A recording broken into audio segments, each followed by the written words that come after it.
size of sin is as small as a grain of sand, but separates between wide ocean and dry land. It's bigger than bad habits. It's a matter of man seeking for God's spot, following in the same pattern as Adam. It's deep-rooted. We're the seed of a broken family tree, branching out limbs of disease. Look at this mess we leave. This weight of wickedness is heavy as lead, trying to catch its descents like stopping a falling rock in a spider's web. Its thin silk thread begins to snap, and all that's left is the residue that sticks between the cracks. It all ends with a slip into a bottomless pit, grips the heart in the man's chest till swallowing death, sipping from the glass of God's wrath and genuine justice. A just judge must summons for infinite punishment, and when applying, we're undeniably liable. The smallest white lie is enough to be indictable. The size of sin so big it causes a cosmic fraction, and hell is the only relevant response to righteous reaction.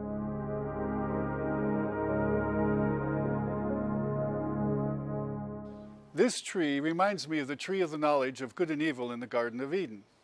When Adam and Eve accepted Satan's word, they rejected God's truth, they disobeyed him, they ate its fruit, and they were deceived into thinking that they could become like God.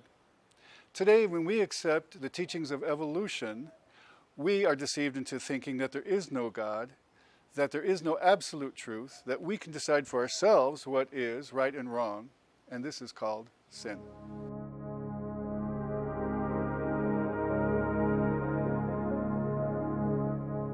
Is there really a God? Is the Christian worldview logical? And Scripture just simply assumes the existence of the God of the Bible, doesn't even try to explain him. And so in Genesis 1:1 it starts out, in the beginning God created the heavens and the earth. From the point of view of science, we have the two most basic laws of science, the first and second laws of thermodynamics, meaning heat motion. And those very clearly point out that God of the Bible had to create the universe. And here's the logic. The first law of thermodynamics says that neither energy nor matter can be created nor destroyed. And so there had to be some outside source to provide the matter and energy. The second law of thermodynamics states, in essence, that the amount of energy available for useful work is continually decreasing over time, which means the universe is winding down, which also means that the universe in the past had to have been wound up. But couldn't God have used evolution? Natural selection and evolution, aren't they just the same thing? Well, he could have. He could have done anything he wanted to, since he is the supreme authority. So the really question is, did he use evolution? And the evolutionary interpretation of the fossil record is millions and billions of years of death, disease, struggle, suffering, thorns, thistles, and, just terrible things, as is interpreted by the secular evolutionists.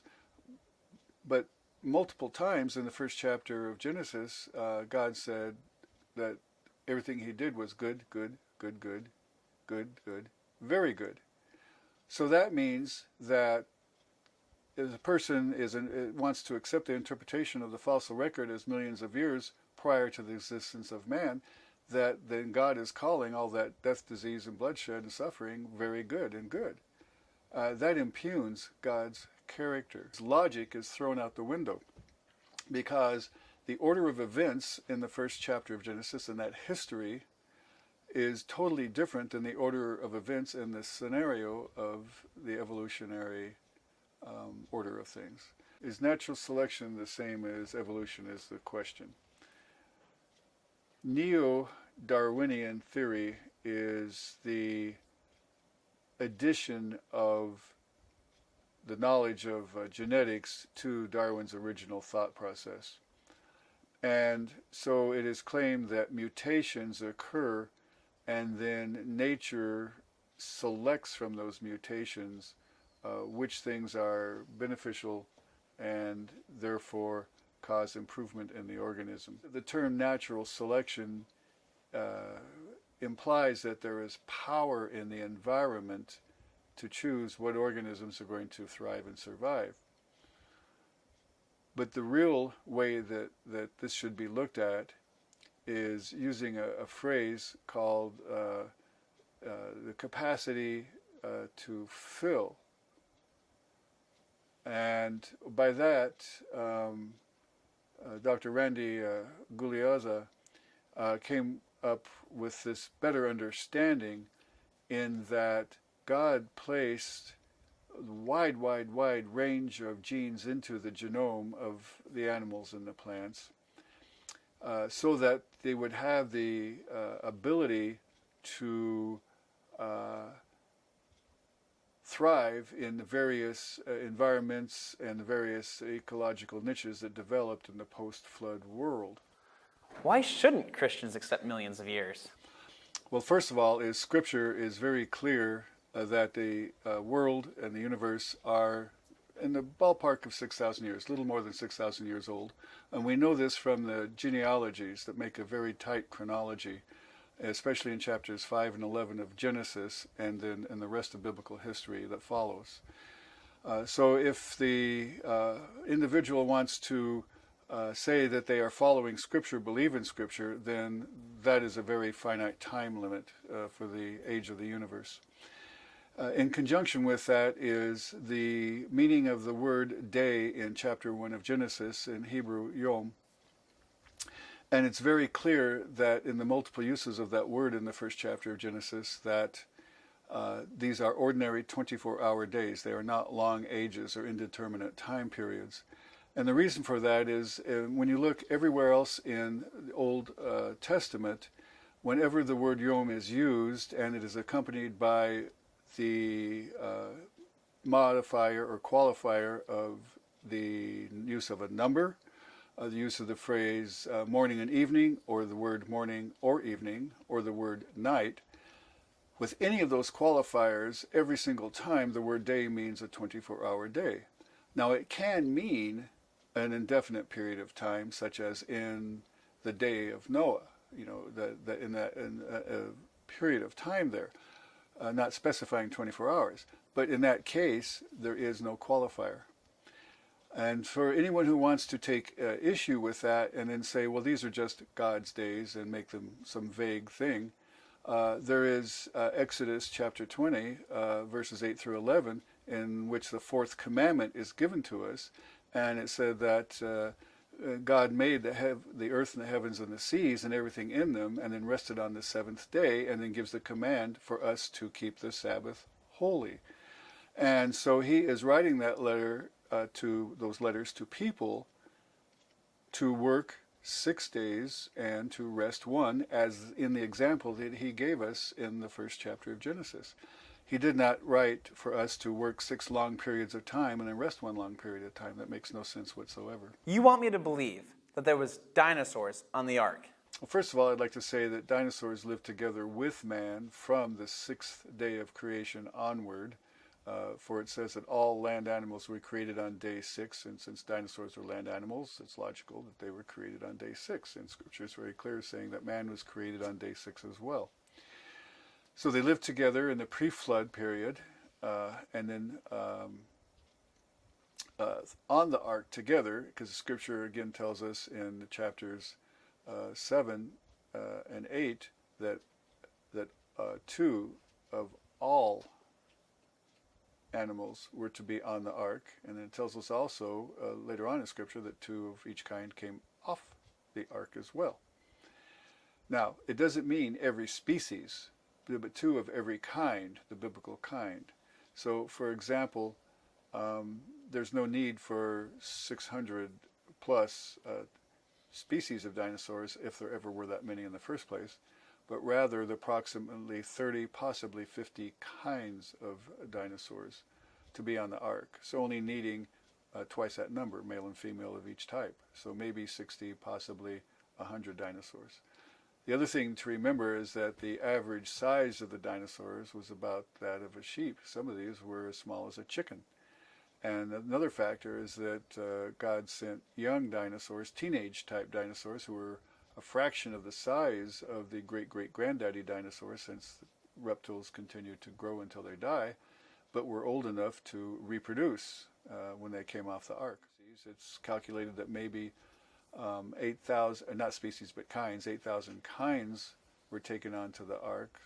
So maybe 16,000, maybe even at the max 20,000 animals on the ark. But the size of a sheep the volume of 125,000 plus, there's plenty of space for all of the animals, including the dinosaurs, for more people than the 8 who got onto the ark, for food, maybe even water storage, for exercise, and space to get rid of animal waste. So having the dinosaurs on the ark and surviving the flood, and then leaving the ark and living for a period of time after the flood, is recorded history in Scripture.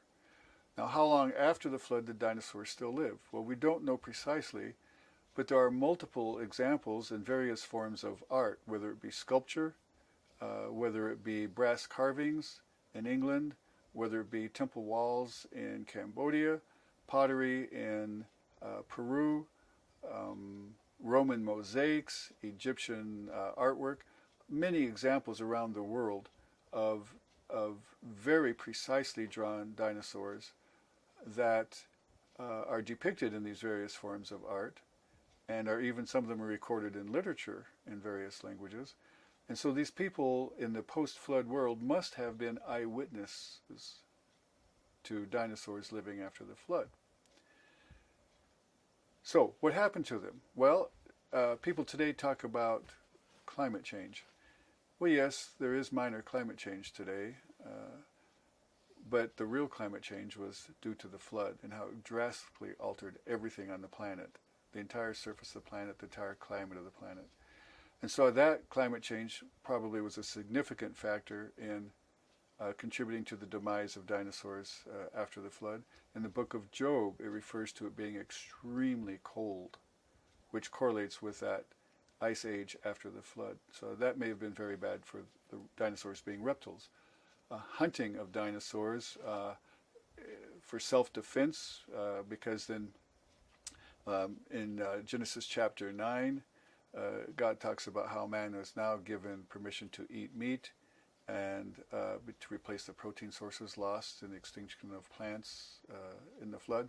But also, I think, because hunting was necessary for protection from these very large critters which were wreaking havoc and being destructive and threatening lives. We have the historical figures of Beowulf and St. George. These are not myths. These are historical figures who are recorded to have killed dragons. So I think the word dragon is just simply the modern day use for the animal that we know as dinosaurs. And so the demise of the dinosaurs would have been a combination of climate change and hunting and possibly just disease in general. Are ETs and UFOs real? To get to that, I want to start with making mention of Crick and Watson, the discoverers of the structure of DNA in 1953. They, of all people who are so intimately knowledgeable about DNA, understood that DNA could not evolve on this planet. And so they invoked this concept of panspermia, that DNA in the form of some organism was brought here by ET. All right? So some people like to think of that as a way to properly or adequately explain the existence of life on this planet, since the folks who best know DNA understand that DNA could not have evolved on this planet. But the problem is, the evolutionary scenario continues to have to be altered and changed. It is so plastic, it is amazing, and you can say it's not falsifiable simply because it's continually altered without cessation to try and be consistent. But the beauty of the Christian worldview is we don't have to go through those kinds of mental gymnastics, because the God of the Bible is unchanging, and when you start with the foundation that God is and that He created, everything else very logically flows from that, and you don't have to check your brains at the church door. Took upon Himself the weight of sin reserved for us, a weight so significant that only the blood of an innocent one is acceptable and worthy. So rather than make light of it or minimize the size of it, we should marvel at the magnitude of mercy